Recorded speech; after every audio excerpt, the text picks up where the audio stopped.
morning, good afternoon, and good evening to everyone who joins us from around the world. This is Andrew and Renee. Welcome to the Stack series. Today, we are exploring the complex relationship between natural products and synthetic chemicals. And it feels, it's just so relevant right now. Oh, completely. You walk down any aisle in a grocery store or, a pharmacy, and you're just bombarded with labels. Absolutely. It's all natural, this, chemical-free, that. And you get the sense that there's a moral battle going on. A battle between the green, leafy goodness of nature and the cold, hard, sterile world of the laboratory. Yes. It really feels like we're being asked to pick a team. Are you team nature or are you team science? Exactly. And what we want to do today is sort of peel back those labels and look at the actual science behind that perception. Right. We got a massive stack of research here. Everything from, historical overviews of drug discovery to really modern studies on Australian flora, and even some fascinating papers on the molecular structure of vitamins. And the mission today isn't to pick a side. That's not what this is about. No. We aren't here to say nature is good or science is bad or, the other way around. We want to figure out what actually happens at the molecular level. Does your body even know the difference? That is the absolute core question. Does the history of a molecule, where it came from, actually matter to the human body? So let's get into it. I want to start with a bit of philosophy or maybe just a reality check on this whole natural versus synthetic debate.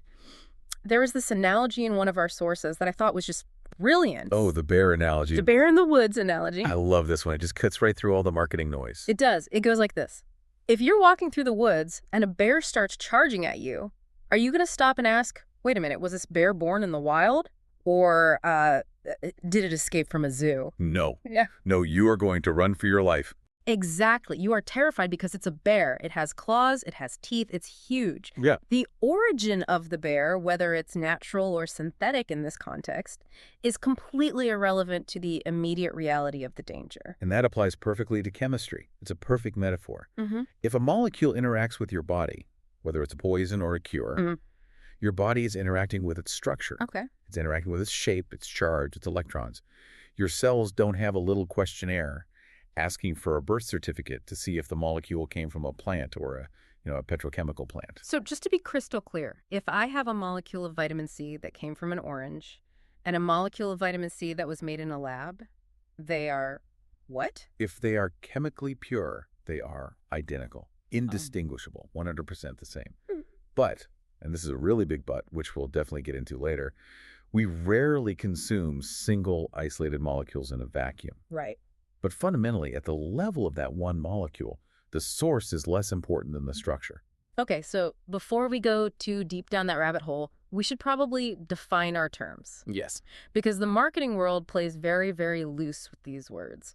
What exactly is a natural product in the proper scientific sense? Right. In science, a natural product isn't just anything that comes from nature. It usually refers to a small molecule produced by a biological source, a plant, an animal, a microbe. Okay. But even more specifically, we're often talking about secondary metabolites. Secondary metabolites. That sounds like an indie band name or something. What does that actually mean? Well, you have primary metabolites. These are the things an organism needs just to survive. Sugars, amino acids, fats. The absolute basics. The building blocks of life, exactly. Secondary metabolites are the chemicals the organism makes for a specific purpose, usually defense or interaction with its environment. It's the poison a plant makes to stop a bug from eating it. Oh, I see. Or it's the chemical a bacteria shoots out to kill a rival bacteria competing for the same food. So nature isn't making these things for us, for our benefit. Not at all. Evolution doesn't care about human medicine. Yeah. These compounds evolved over millions of years to help that specific organism survive in a very hostile world. We just happen to hijack them for our own uses. Okay, so that's natural. Then we have synthetic, which seems pretty straightforward. Right. Synthetic means produced in a lab, usually via a series of chemical reactions. Often the starting material is from petrochemicals, oil, or gas, but it could be other things.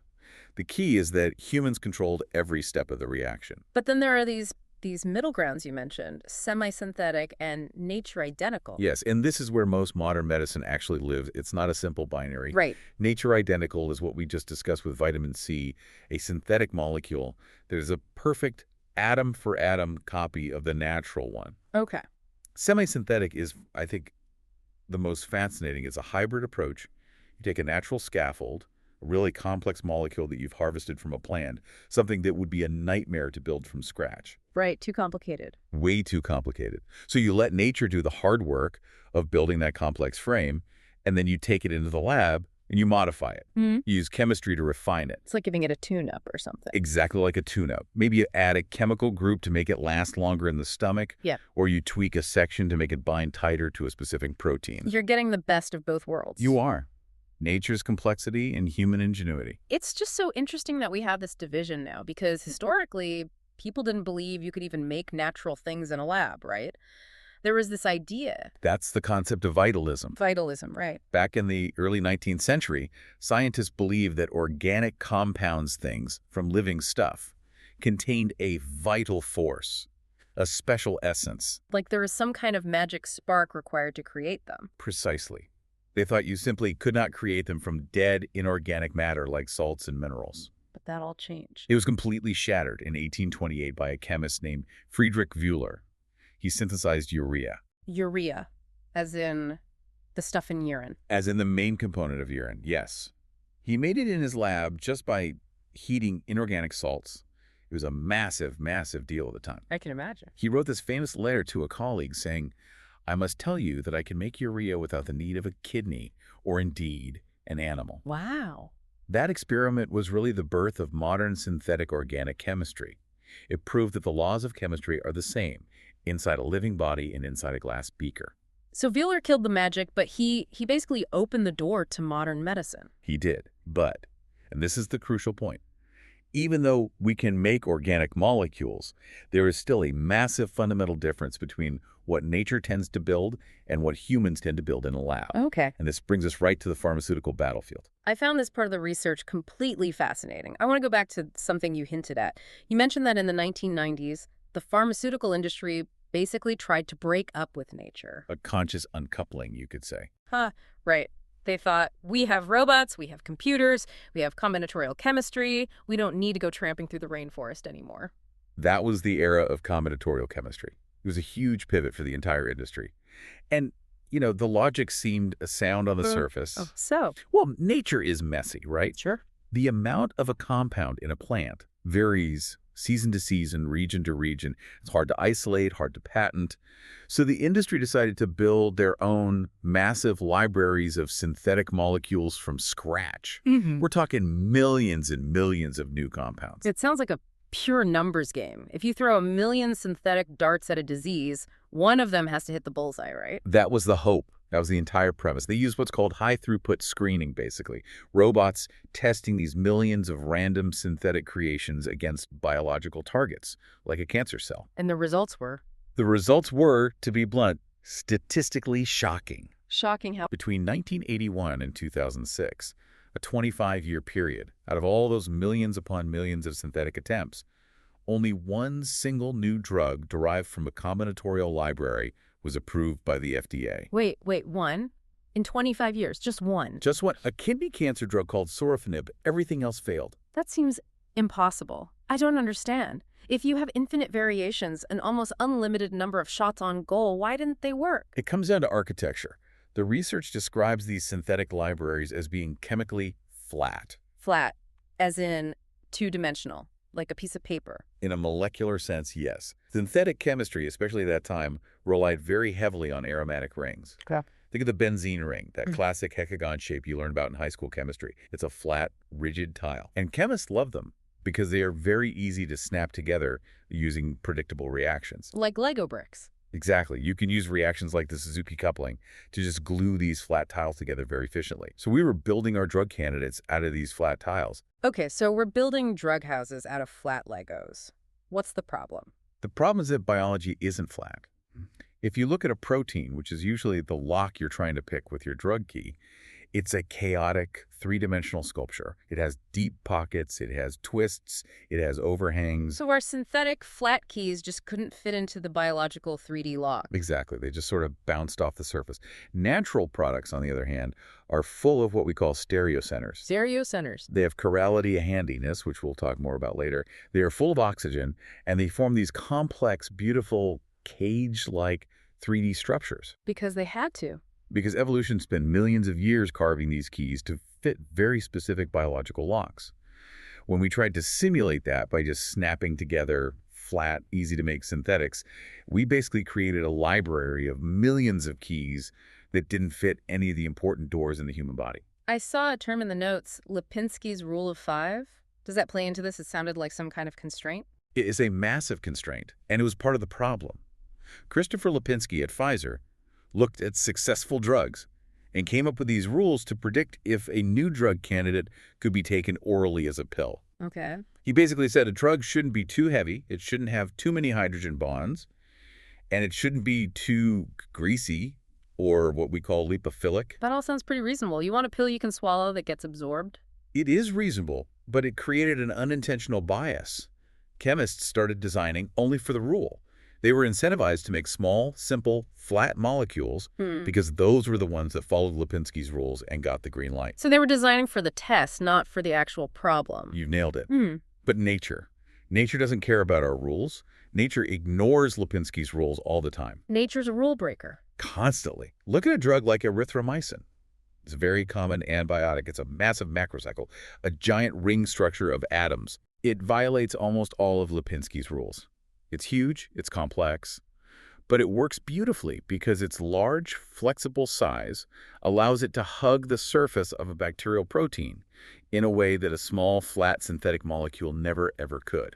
So by following our own well-intentioned rules for good chemistry, we kind of engineered ourselves out of the solution space. That is the perfect summary of the irony. We optimized for ease of synthesis in the lab, not for biological efficacy in the body. And this catastrophic failure is what brought about the renaissance of natural products. Because despite all the robots and the computing power, nature just kept winning. It did.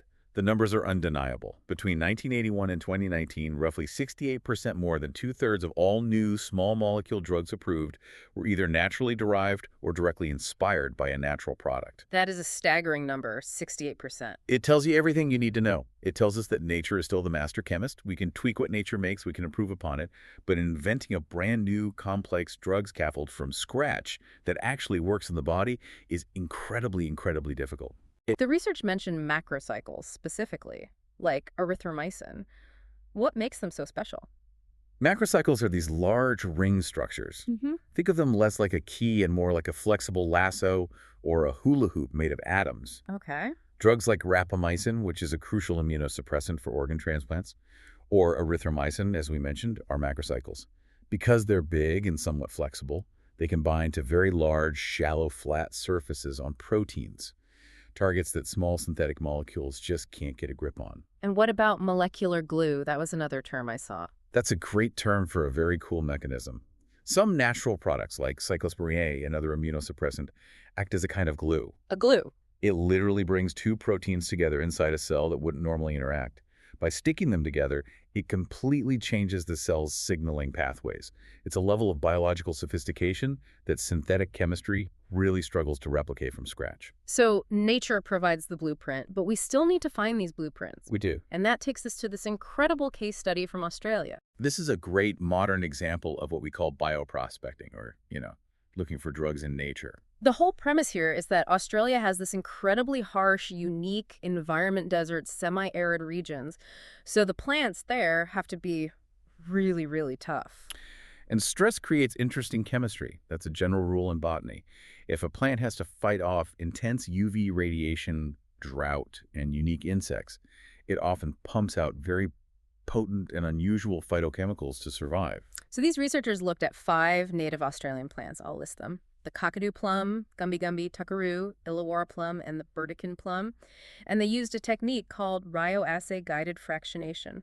Can you break that down for us? Sure. Imagine you have a fruit juice, and you have an old folk remedy that says this juice cures a headache. Okay. But you don't know what in the juice is actually doing the work. Is it the vitamin C? Is it the sugar? Is it some random pigment molecule? All right, it's just a mystery soup. It's a mystery soup. So bioassay-guided fractionation is like panning for gold.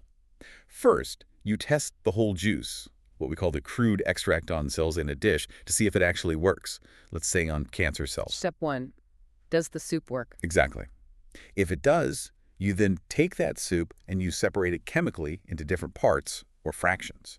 Maybe you separate it by molecular weight or by how well the components dissolve in oil versus water. So now, instead of one big bowl of soup, I have 5 small cups with different parts of the soup in them. Precisely. Then you test those 5 cups on your cancer cells. And maybe only cup number 3 kills the cancer. So you throw away the others. I've narrowed it down. You've narrowed it down. Then you take cup number 3 and you separate that into even smaller, pure fractions. And you just keep repeating this process until you're left with the single pure molecule that's responsible for the effect. It's pure detective work.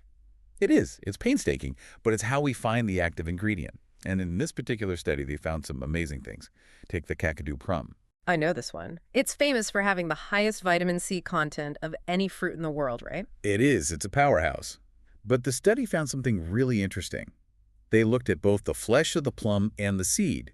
Okay. The flesh, as you'd expect, had massive antioxidant capacity, very high phenolic content. That makes sense. But the seed extract was surprisingly potent at killing cancer cells in their assays. Even though it had fewer antioxidants than the flesh. Exactly. And that's the key finding. It suggests the cancer-killing mechanism isn't just about antioxidants. There's something else hiding in that seed. Maybe it's a type of compound called a glycoside, maybe something totally new that is specifically toxic to cancer cells. That is fascinating. Then there was Gumby Gumby. This one sounded like a real powerhouse. The Gumby Gumby extract was incredibly potent. It completely inhibited the growth of HeLa cells, which are a famous line of cervical cancer cells and also colon cancer cells. It just wiped them out. That sounds like a miracle cure. Well, hold on. This brings us to probably the single most important concept in all of drug discovery, the selectivity index, or SI. Which is, Sure. Can we kill the bad guys without killing the good guys? Precisely.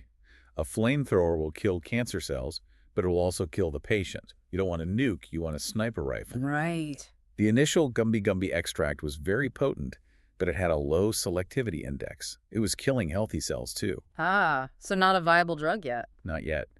But, and this is why fractionation is so cool, when they separated the Gumby Gumby extract into its fractions, one of them, fraction 1, showed much better selectivity. Oh. It was still potent against the cancer, but much less toxic to the healthy cells. So that's the gold nugget.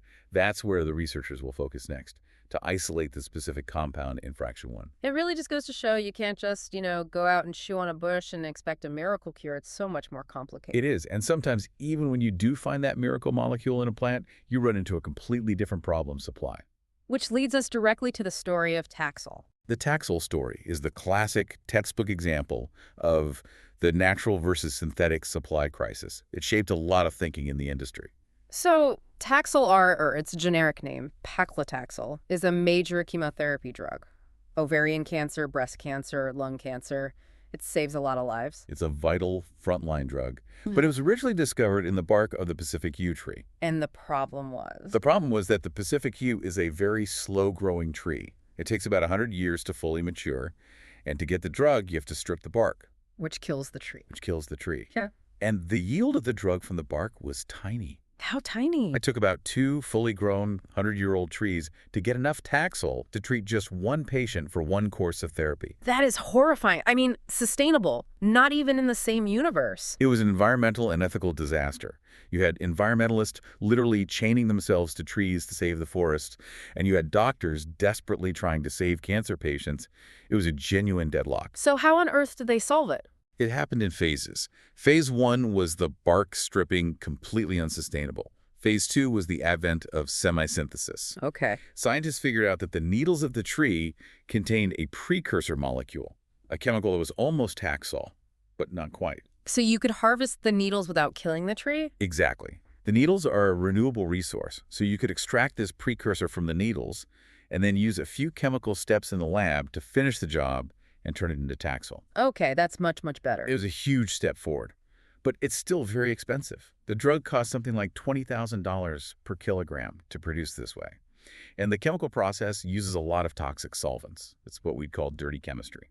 But the research we have mentions a phase 3, a brand new breakthrough that's expected around 2025. This is where the story gets really exciting. This is the cutting edge. Researchers at the University of Copenhagen finally cracked the complete genetic code for how the tree makes Taxol. They found the missing enzymes.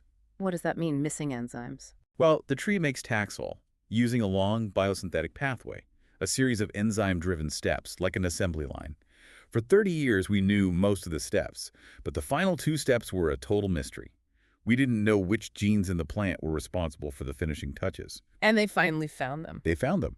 And because they now have the complete DNA recipe, they could take the genes for the whole assembly line and put them into yeast. So wait, they are brewing Taxol, like beer. Essentially, yes. It's that straightforward. You have these huge fermentation tanks full of engineered yeast, you feed them sugar, and instead of pumping out alcohol, they pump out pure Taxol. That is just incredible. It changes everything. It's projected to halve the cost of the drug. It completely removes the need for toxic solvents. It saves the trees. It's the perfect marriage of nature's blueprint and human technology. And this is what's called synthetic biology. Exactly. Using nature's code, the DNA, but at an industrial scale, inside a microbe. It really messes with that binary idea again, doesn't it? Is yeast-brewed Taxol natural? I mean, it's made by a living organism, but it's an engineered one. It's the bear in the woods again. The molecule is Taxol. The structure is what saves the patient's life. The method of production is just about making it efficiently, cheaply, and ethically. Speaking of ethics and perceptions, let's pivot to an industry where natural is probably the biggest buzzword of all, skincare and cosmetics. Oh, this is a minefield of marketing claims and misconceptions. The consumer perception is so clear. Natural is safe. Chemical is toxic. If I can't pronounce the ingredient, I shouldn't put it on my face. It's a very appealing and simple heuristic, but scientifically it's almost entirely nonsense. Okay, let's debunk some of these myths. Myth number 1, natural ingredients are inherently safer. Let's go right back to poison ivy. It's 100% natural, it's organic, it's vegan, and if you rub it on your face, you're going to have a very, very bad time. Oh, right. Nature is full of powerful irritants, allergens, and straight-up poisons. The research mentioned a specific survey from 2022 about this. Yes, this was really eye-opening. A study analyzed a huge number of skincare products marketed as natural, and they found that 90% of them contained at least one of the top 100 known skin allergens. 90%. That's almost all of them. Almost all of them. And the reason for this is complexity. Take an essential oil, say lavender oil or rose oil. To your nose, it just smells like a flower. To a chemist, it is a complex soup of hundreds of different chemical compounds. And the composition of that soup changes, right, depending on the weather or the soil. Exactly. If the rose grew in a rainy year versus a dry year, the chemical profile is different. So if you happen to be allergic to just one tiny minor component in that complex soup, the whole oil triggers an allergic reaction for you. Whereas a synthetic ingredient. A synthetic ingredient is usually a single pure molecule. Take something like thiamine. It sounds scary, right? Very chemical. It's a synthetic preservative. It's actually nature identical. It does occur in some plants. But the lab-made version is 100% pure. It's a single molecule. It has no known allergens. It's considered safe enough to be used in baby products. So by purifying it in a lab, you actually remove the chaotic, risky parts of nature. In many cases, yes. It's the purity versus complexity trade-off. Yeah. Synthetics offer consistency and safety through purity. A synthetic peptide in your face cream works the exact same way in every single batch. A plant extract is always going to be variable. There was also a really interesting point about a safety paradox regarding iron oxides. Right. Iron oxides are pigments. They create those earthy reds and browns in foundations and lipsticks. Okay. You can find iron oxides in the ground. You can literally mine them from the earth. That's natural. But if you do that, they are very often contaminated with heavy metals from the surrounding soil. We're talking lead, mercury, arsenic. Definitely not things you want to be putting on your lips. No. So the natural choice here is actually the dangerous one. The synthetic iron oxides used in cosmetics are produced in labs to be chemically pure. They are structurally identical to the ones from the dirt, but without the toxic lead. So in this case, the chemical version is safer precisely because it didn't come from the ground. Exactly. It's a complete inversion of the marketing message. They'll sell you earth-mined pigment as a premium, even though lab-purified pigment is objectively safer for you. It's all about that pastoral fantasy, isn't it? We want to believe that nature is inherently benevolent. When in reality, nature is just indifferent. Let's talk about sustainability in this context, too. Fragrance is another big one. This is another area where the word natural can be ecologically devastating. I was absolutely shocked by the numbers for natural rose oil. It's staggering. It requires literally thousands upon thousands of rose petals to produce a single ounce of rose oil. Think about the land use, the water consumption, the labor. all for one tiny vial of scent. And sandalwood was another example. Natural sandalwood has been over-harvested to the point of near extinction in the wild. It's a very slow-growing tree. Cutting it down to make perfume is simply not sustainable at the scale the modern world demands. So in this case, are synthetics the greener choice? It's a complicated trade-off. It's not a simple answer. Okay. Natural extracts have a low carbon footprint for the extraction process. It's usually just steam distillation. But they have a huge land footprint and a huge transport footprint because you have to ship all these petals from specific climates all over the world. And the synthetics? Synthetics typically require more energy to create in the lab. You're often doing high-heat chemical reactions, frequently starting with petroleum. So high energy footprint, but very low land use. And you can build the factory right next to the customer, so you have very low transport emissions.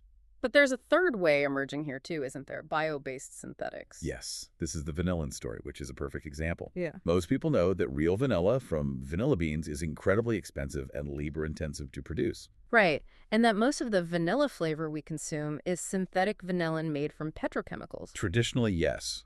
But now, we can make chemically identical vanillin from lignin. Lignin is a major waste product from the wood and paper industry. It's the stuff that makes trees stiff and woody. So we are literally turning paper mill waste into vanilla flavoring. We are, through a biocatalytic process. It's renewable, it valorizes a waste stream, and it doesn't require petroleum.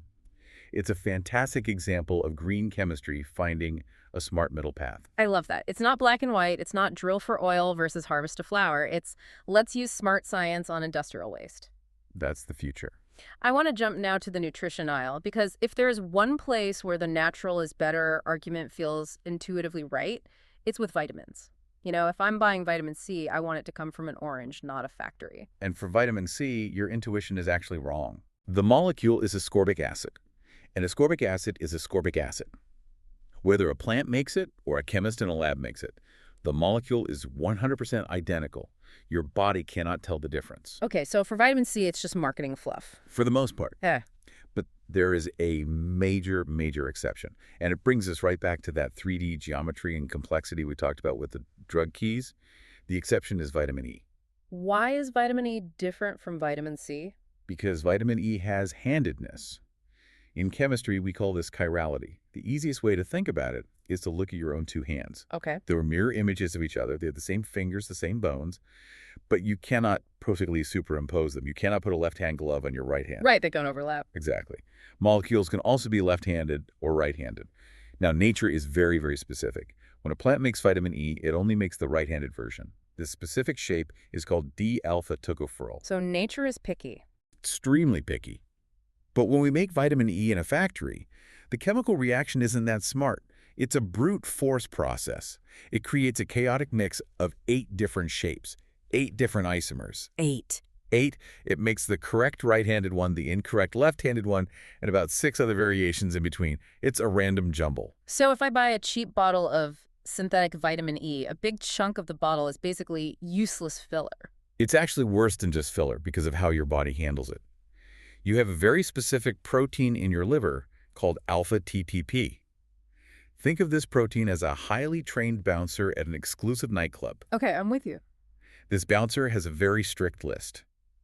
It is instructed to only grab the right-handed natural form of vitamin E and put it into your bloodstream for delivery to your cells. And when the other 7 synthetic shapes show up... When the synthetic left-handed version and the other junk isomers show up at the door, the bouncer doesn't recognize them. It blocks them. It says you're not on the list, and your body mostly just excretes them as waste. So they just get flushed out. For the most part, yes.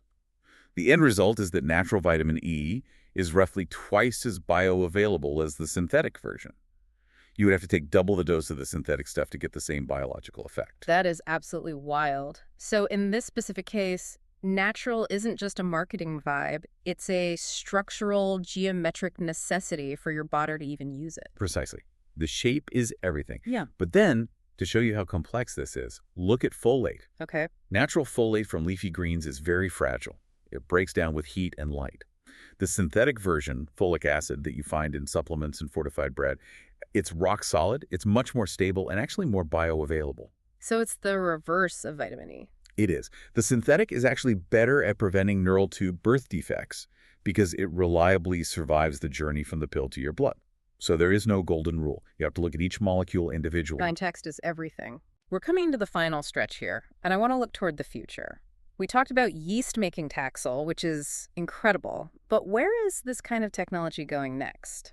We are moving into the era of what's called metasynthesis and the creation of pseudonatural products. Those definitely sound like science fiction terms. They feel like it, but it's happening right now. We established earlier that nature is the best chemist for making complex 3D shapes, right? Right. But nature only makes what it needs for its own survival. Evolution doesn't care about our diseases. Exactly. Right. And we established that synthetic chemists are great at making simple things in huge quantities, but they really struggle with that 3D complexity. So the future is about fusing those two worlds. Precisely. Mutasynthesis works like this. You take a bacteria that naturally produces a complex antibiotic, but you genetically modify it, and then you trick it. You feed it a fake building block, a synthetic precursor that you designed and made in the lab. It's like giving a bricklayer a blue brick instead of a red one while they're building a house. That is the perfect analogy. Yeah. And if you've engineered the bacteria's enzymes correctly, it accepts that synthetic blue brick and incorporates it right into the final complex molecular house. So you end up with a natural scaffold, but with a human design modification built right into its core structure. Exactly. You get a pseudo-natural product. It has all the biological complexity of nature, the 3D shape, the chirality, the stuff we're bad at making, but it also has the specific modifications of human design. So what kind of modifications? Maybe you added a fluorine atom to make the drug last longer in the body. Maybe you changed a chemical group to make it dissolve better in water or to reduce a side effect. That is just mind-blowing. It's like hacking the biological assembly line to make custom proteins. It is. It allows us to access new chemical spaces, to make molecules that neither nature alone nor synthetic chemistry alone could ever reach. And I imagine this ties into green chemistry as well. Huge implications for green chemistry. Instead of using vats of toxic solvents and heavy metals and high temperatures to force chemical reactions to happen, we can use enzymes in water.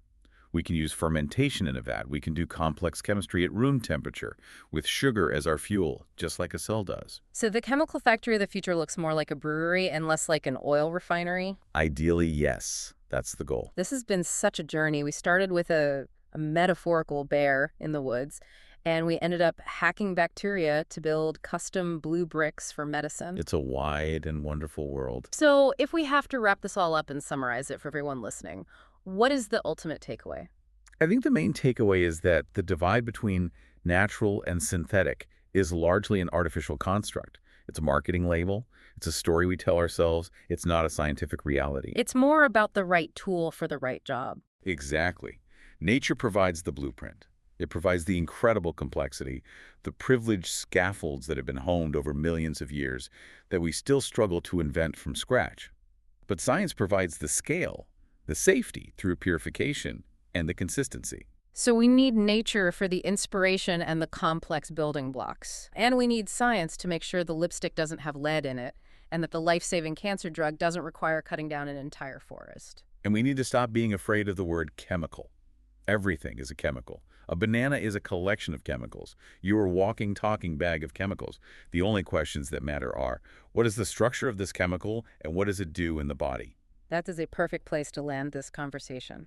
Before we wrap up, thank you to all our partners, sponsors, and scholars who made this podcast and the research possible.